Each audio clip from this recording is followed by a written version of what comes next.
نعم عبد الله وأخو العشيرة خالد بن الوليد وسيف من سيوف الله سله عز وجل على الكفار والمنافقين۔ خالد بن ولید اللہ کا اچھا بندہ اور اچھے خاندان سے ہے۔ اللہ کی تلواروں میں سے ایک تلوار ہے جو اس نے کافروں اور منافقوں پر سونپی ہے۔ بسم اللہ الرحمن الرحیم۔ السلام علیکم۔ پلیز نئے آنے والے دوستوں سے گزارش ہے کہ ہمارے اس چینل کو سبسکرائب کریں اور گھنٹی کے نشان پر کلک کریں تاکہ ہر آنے والی ویڈیو کی نوٹیفیکیشن سب سے پہلے آپ تک پہنچے، اور اپنے تمام دوستوں کے ساتھ شیئر کریں تاکہ ہر کوئی اسلامی تاریخ سے آگاہ رہیں۔ مقام اعلیٰ میں پہنچ کر جب حضرت خالد بن ولید رضی اللہ عنہ نے لشکر اسلام کا جائزہ لیا تو 18,000 جنگجو مجاہدین شمار میں آئے۔ اعلیٰ کے سامنے ایران کا صوبہ حصیر تھا۔ اس صوبے کا گورنر ہرمز تھا۔ یہ شخص نہایت بہادر اور بڑا نڈر تھا۔ وہ کئی مرتبہ ہندوستان تک حملے کر چکا تھا، اس لیے اس کی داغ عراق سے ہندوستان تک بیٹھی ہوئی تھی۔ ایرانی دربار میں اس کا شمار اول درجہ کے امراء میں تھا، اور ایرانی اول درجہ کے امراء تاج پہنا کرتے تھے۔ حضرت خالد بن ولید رضی اللہ عنہ نے اتمام حجت کے لیے ہرمز کو ایک خط لکھا۔ اس خط کا خلاصہ یہ ہے: ایرانیوں نے تبرین کے باغیوں کی امداد کر کے اسلامی حکومت کو اعلان جنگ دے دیا ہے۔ اسلامی سلطنت نے ایران کے اس اعلان جنگ کو منظور کر لیا ہے۔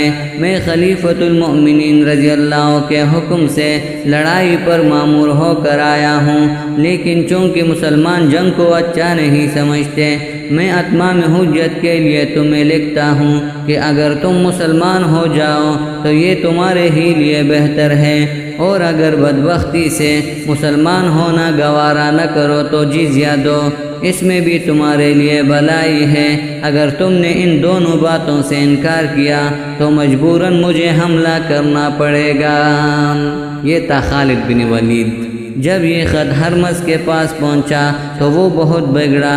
اس نے فوراً درباری ایران کو اطلاع دی اور حضرت خالد بن ولید رضی اللہ عنہ کا خط شاہ ایران کے پاس بھجوا دیا۔ کیونکہ اس کے پاس لشکر تیار تھا، لہٰذا وہ 50,000 جنگجو ساتھ لے کر اعلیٰ کی طرف بڑھا۔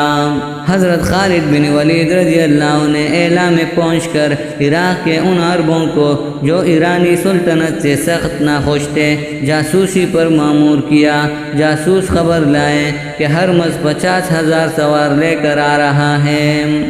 حضرت خالد بن ولید رضی اللہ عنہ نے دشمنوں کی کثرت کی متعلق پرواہ نہ کی۔ انہوں نے اپنے لشکر کے 3 حصے کیے۔ ایک حصے پر قعقاع بن عمرو رضی اللہ عنہ کو، دوسرے پر عدی بن حاتم رضی اللہ عنہ کو سردار مقرر کیا، اور تیسرا حصہ اپنے ماتحت رکھا۔ ہر سردار ایک دن کے فاصلے سے ایرانی لشکر کی طرف روانہ ہوا۔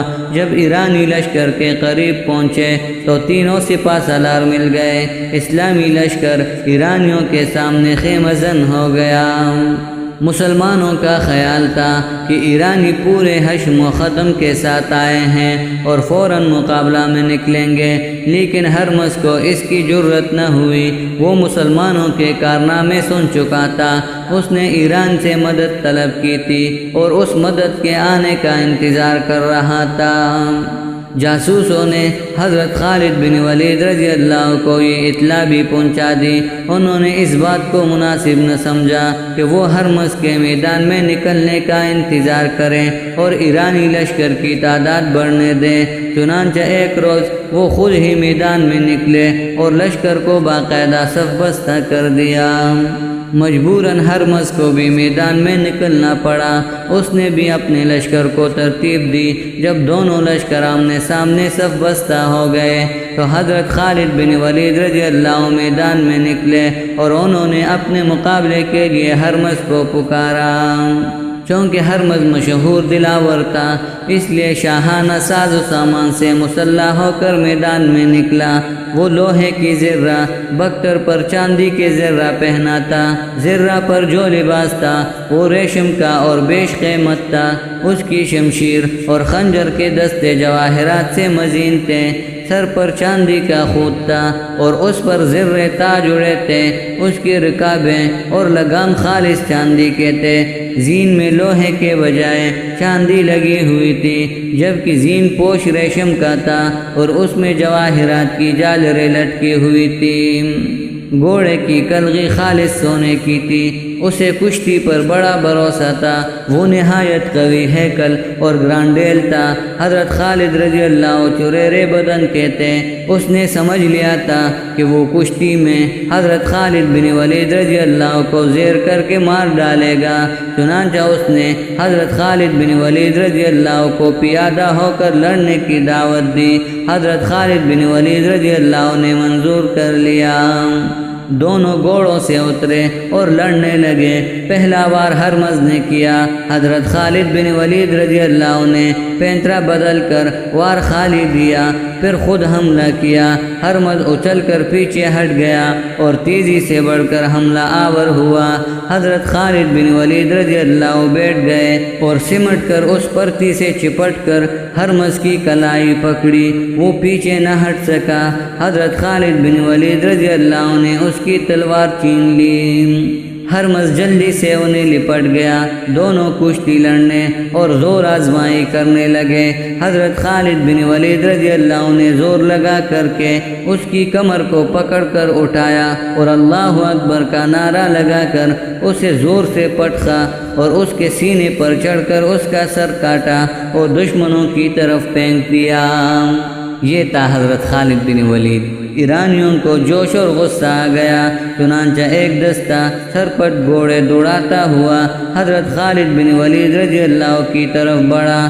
اس دستے کو حضرت آقا رضی اللہ عنہ کے اسلامی دستے نے روک لیا۔ ان دونوں دستوں میں جنگ شروع ہو گئی۔ تلواریں میانوں سے نکل آئیں اور سر و تن کے فیصلے ہونے لگے۔ تلواریں جلدی جلدی چلنے لگے، جنگجو کٹ کٹ کر گرنے لگے، خون ریز لڑائی ہونے لگی۔ چونکہ تمام ایرانی لشکر کو جوش آ گیا تھا، اس لیے اب سارا لشکر بڑھا۔ ان لشکریوں کو مسلمانوں کی بہادری کا علم تھا۔ ان کے سرداروں نے تمام ایرانیوں کو ایک دوسرے سے زنجیروں میں جھگڑا ہوا تھا۔ اسی وجہ سے اس جنگ کا نام ذات السلاسل مشہور ہوا۔ جو ہی تمام ایرانی لشکر حملہ آور ہوا، فوراً ہی اسلامی لشکر بھی بڑھا۔ دونوں لشکروں میں ہولناک ٹکر ہو گئی۔ سرفروشوں نے تلواریں سونت لی اور نہایت جوش سے حملہ آور ہوئے۔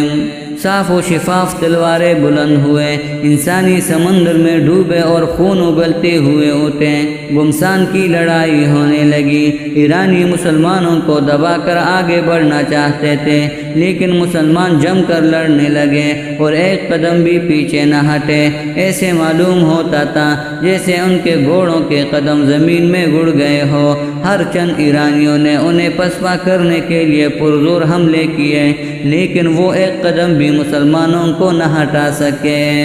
ایرانیوں کو یہ بھی ظن تھا کہ ان کی تعداد زیادہ ہے، ان کے پاس نئی قسم کے آلات حرب ہیں، نیز جنگی سامان کافی ہے، سواروں کی تعداد بھی بہت ہی زیادہ ہے۔ مسلمان تعداد میں کم تھے، سوار چند ہزار سے زیادہ نہ تھے، پیادے سواروں سے زیادہ تھے، ان کے پاس پورے ہتھیار ہی نہ تھے، اس لیے ایرانی پرزور حملے کر رہے تھے۔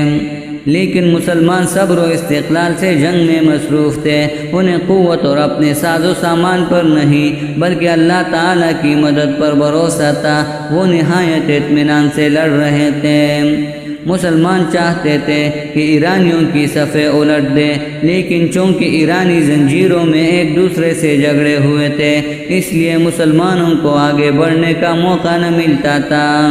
چند مسلمانوں نے تلواروں سے زنجیریں کاٹ کر لشکر کے بیچ میں گھس جانا چاہا، لیکن کامیاب نہ ہو سکے۔ پھر بھی وہ ایرانیوں کو جو ان کے سامنے تھے پرزور حملے کر کے قتل کر رہے تھے۔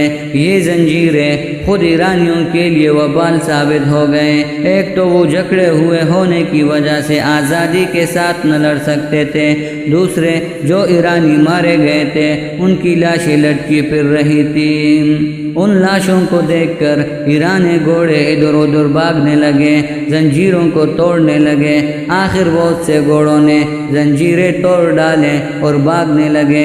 ایرانی گھوڑوں کو قابو کرنے میں کوشش کر رہے تھے اور مسلمانوں نے قتل کر رہے تھے۔ نتیجہ یہ ہوا کہ چند ہی گھنٹوں کی لڑائی میں بے شمار ایرانی مارے گئے۔ آخر ایرانیوں کو شکست ہوئی، وہ بڑی بدحواسی کے ساتھ بھاگے، مگر زنجیروں نے انہیں بھاگنے ہی نہ دیا۔ مسلمانوں نے جھپٹ کر انہیں قتل کرنا شروع کر دیا۔ ان کی لاشوں کے ڈھیر لگا دیے گئے۔ بڑی مشکل سے بہت تھوڑے ایرانی بھاگ سکے، ورنہ سب مارے جاتے۔ یہ ایرانیوں اور مسلمانوں کی پہلی جنگ تھی۔ اس میں مسلمانوں کو عظیم الشان فتح ہوئی، کیونکہ ایرانی بڑے ساز و سامان کے ساتھ آئے تھے، اس لیے مسلمانوں کے ہاتھ بہت مالی غنیمت آیا۔ مسلمانوں میں یہ قاعدہ تھا کہ جو شخص جس دشمن کو قتل کرتا تھا اس کا تمام سامان ان کی ملکیت ہو جاتا تھا، کیونکہ ہرمز کو حضرت خالد بن ولید رضی اللہ عنہ نے قتل کیا تھا، اس لیے اس کا شاہانہ کپڑے، تاج اور دوسرا ساز و سامان حضرت خالد بن ولید رضی اللہ عنہ کو ملا۔ یہ سب سامان بہت قیمتی تھا۔ اس کے اگلے قسط کے لیے ہمارے اس چینل کو سبسکرائب کریں اور گھنٹی کی نشان پر کلک کریں تاکہ ہر آنے والی ویڈیو کی نوٹیفیکیشن سب سے پہلے آپ تک پہنچے، اور پلیز اپنے دوستوں کے ساتھ شیئر کریں تاکہ ہر کوئی مسلمان اسلامی تاریخ سے آگاہ رہیں۔ شکریہ۔